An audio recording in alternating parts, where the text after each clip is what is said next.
Today, I'm going to present my thoughts on one of the most complicated and challenging aspects of moving from working to retirement. And this is really looking at your portfolio mix, how much you're going to have in fixed, how much you're going to have in equities, in growth, how much in safety, why.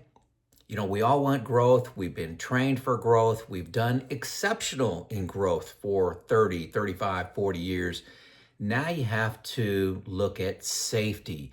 And that is very, very challenging for me when you see, the stock market go up 20% in a year and you had 40% of your assets in fixed. That's painful.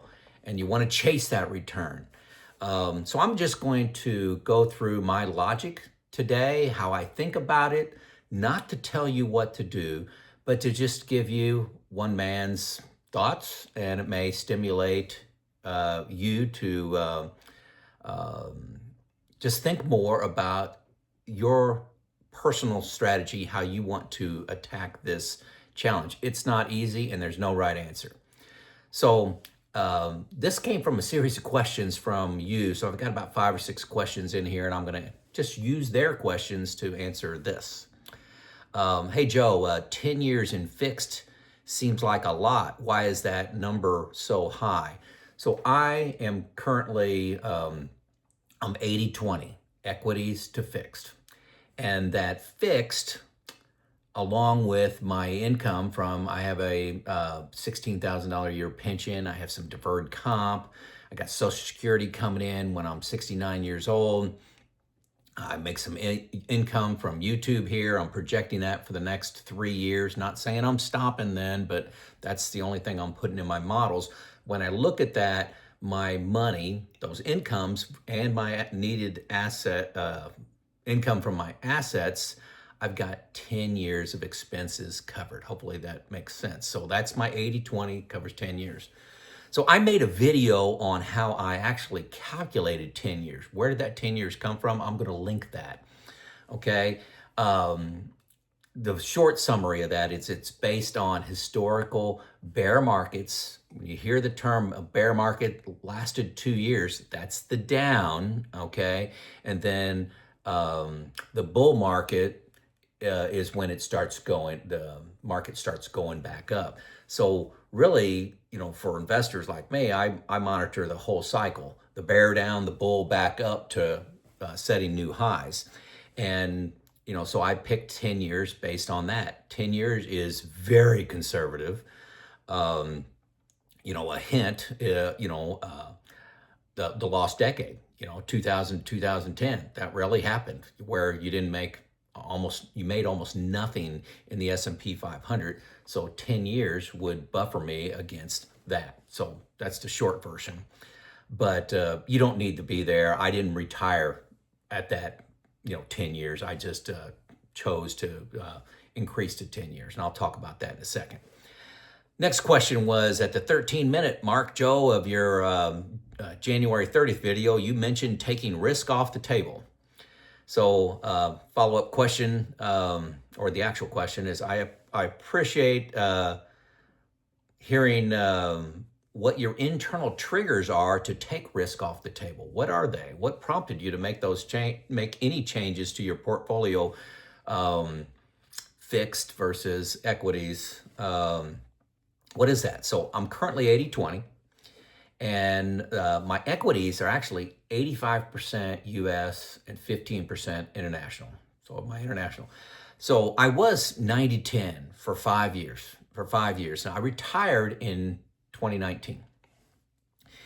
And if you remember, bonds starting around 2010 up to 2020 were terrible. I mean, bonds were paying, I looked at the 10-year bond, it was paying between 1.5 and 2.5. Okay, that's just in that range. That's not a very good return. The 5-year was paying 0.5% to about 2% over that period, moved around a little bit, and inflation around 2%. So inflation was basically eating up everything with bonds. You were basically holding your own, and that was just tough for me to swallow. Just to be honest, I just retired, and I'm like, what do you mean I'm going to get no return, no real return? So the day I retired, I had my bucket one money. I had 3 years in fixed, and these CDs, money market funds, stuff like that, earning nothing. And in bucket two, I had a 60-40 fund, like a Wellington fund, 60-40. And, that's just to get some return, and very conservative, but to get some return. Lean in on the scale, I like to say, to get some return. Then my bucket three was all stock funds. I don't own any individual stocks. So think, S&P 500, total stock market, your VOO, your VTI kind of stuff. I actually use American funds, and I'll talk about that a little bit later. But when I opened up my 401k in 1987, that's the only choice we had is American funds, managed funds. That's the only thing that was in there. No such thing as Roth at my company, so I was in American funds. And these American funds actually did great from 99 to 2010. I think my funds returned by a compounded annual growth rate about 4.5. That was a big deal when the S&P 500 was essentially zero for 10, 11 years. So they're, my American funds still doing well, not as good the last 10, 12 years. And big part of that is because of the, 15, 17, 18% of international that's in there. So, this question was, hey, what were your triggers? One, what trigger do I look at to, increase my bond, taking risk off the table, increase my fixed? The Fed raising rates. The Fed, the interest rates were essentially zero. They started raising rates in 2022, thereabouts. This increase, there's an inverse relationship to existing bonds and the Fed raising rates. So that increased the bond value. So, the rates now, I'm getting like 4.5, I believe, in my money market fund. So around five, between 4.5 and 5.5% is how it's been the last 18 months or so. And, that's not bad. That's not bad compared to, 0.5 to 2%. So, hey, that's getting interesting, no risk. So the Fed raising rates and what you can get in a money market fund or a bond fund, pretty interesting. Also, with bonds, historically, after a bad bond year like 2022, the next couple of years are followed by some pretty good years if you're looking at bond funds. So that was trigger number one: Fed raising rates, bonds getting, paying something versus history. Trigger two, stock valuations and reversion to the mean. Reversion to the mean means, stocks tend to go back to average. Little data out there. So the S&P 500 PE historical mean is around 20. This is the 10-year CAPE, okay? And I'm gonna link an article here where I got all my information. It was December 2024. But the 10-year historical mean for the CAPE is 20. The current PE 10-year CAPE is 36. Okay, this is since 1950 to get that average around 20. So the CAPE is cyclically adjusted price to earnings, okay, ratio. This is very similar to a regular PE ratio, but rather than using just the most recent earnings data, the CAPE ratio looks at the current price divided by the average earnings of the previous 10 years. So it's, it takes out some of the spikes in the data and just kind of like, okay, are we on the right trend or not? What's the trend over longer periods of time? So again, I'm going to link this article that says, hey, the current CAPE is 36. This is ended December 2024. It's 36. The historical is 20. I mean, it's not quite double. So yeah, stocks are pricey. S&P 500.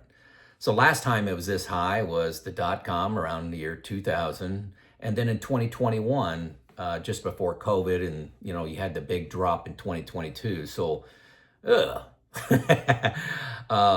Then, you may look at me and say, why do you got any international? Well, the PE ratios, now this is individual year PE ratios that I found, like France is at 20, Germany 18, UK 17, Japan 15, India 23, Taiwan 19, Vietnam 13, Indonesia 11, Korea 10, Brazil 8. Well, there looks like there's some opportunity, like stocks may be on sale if you have the right team looking at them. Much lower PE ratios than we're currently at, like half to even a third. So that's trigger. I look at valuation. So I said, maybe taking some stocks, taking some gains off the table because the PE ratios are so high. That makes a little sense. And that brings me to my third trigger, the value of my stocks. My stocks keep going up. And so, hey, let's just put some of that. I can buy safety and get a decent return, 4.5% right now on a majority of my stuff in my bucket one safe stuff. That's better than 2 or 1.5 or 1. So the value of my stocks, since 2019, it's been going great. And so, hey, we'll come back to the quote: if you won the game, stop playing. So this is me going from 90-10 to 80-20. Is, hey, I'm winning the game, winning pretty big. Take some risk off the table. So those are a couple triggers. Next question, what indicators make you want to change funds? Change funds, okay? Well, the only fund changes I've really made in the last 37 years is when I'm doing Roth conversions. I'm selling my American funds that are in bucket 3 and I'm buying VOO, S&P 500. That's what I'm buying with my Roth conversions. My Roth conversion is money really in my plans. I never spend that money. So it's long-term growth, probably in my estate. So who knows?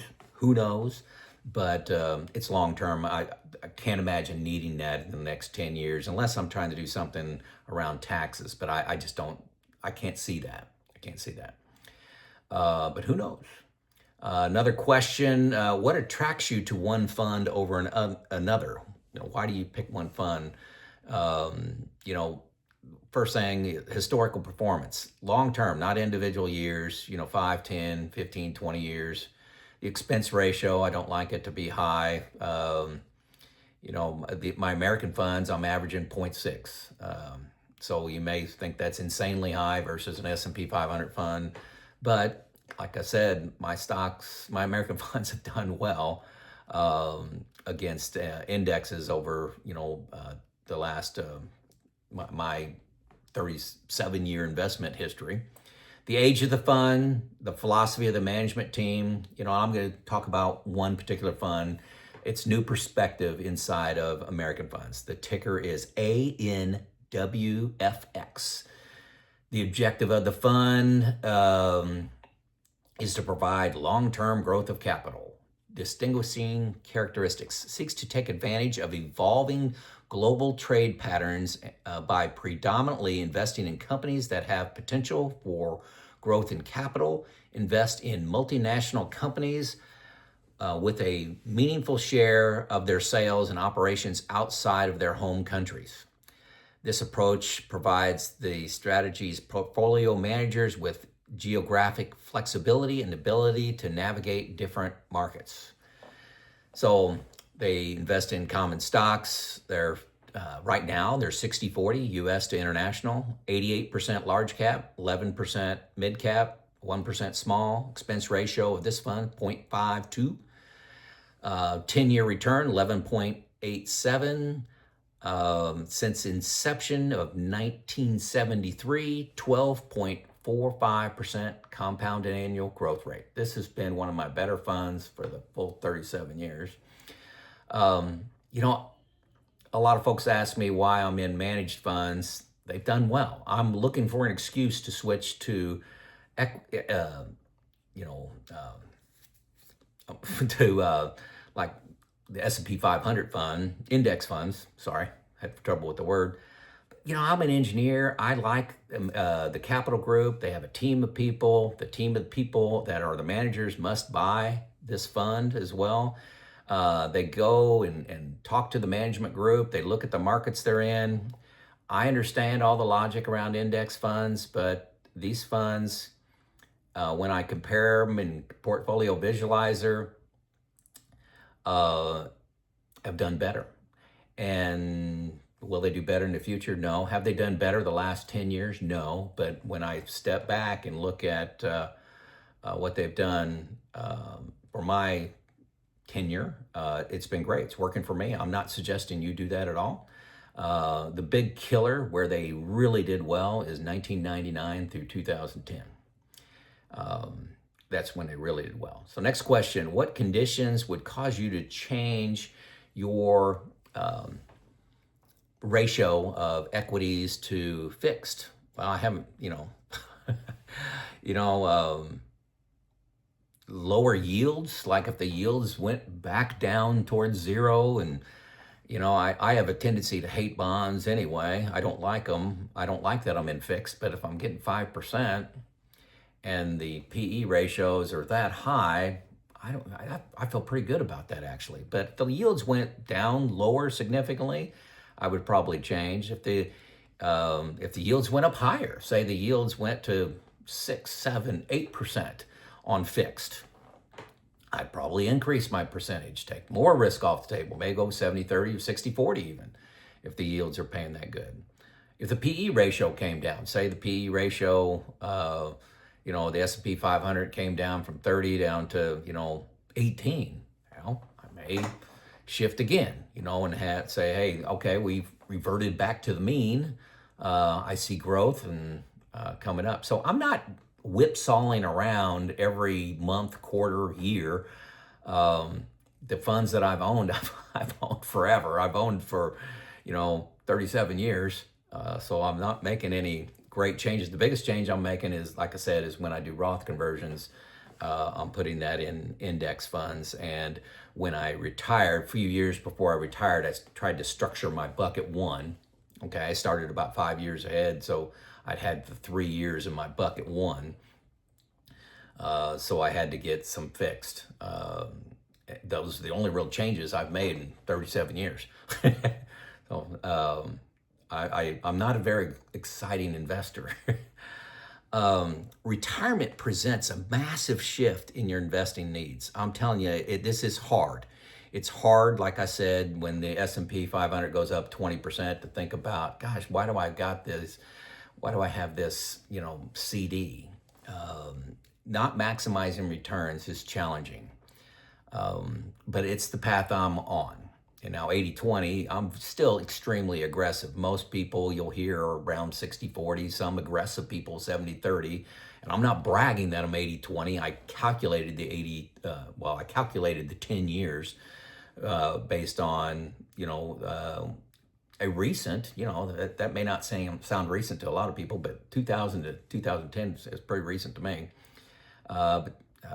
So anyway, my plan is not right. This is not the right answer, but I'm diversified, so I can't be too wrong.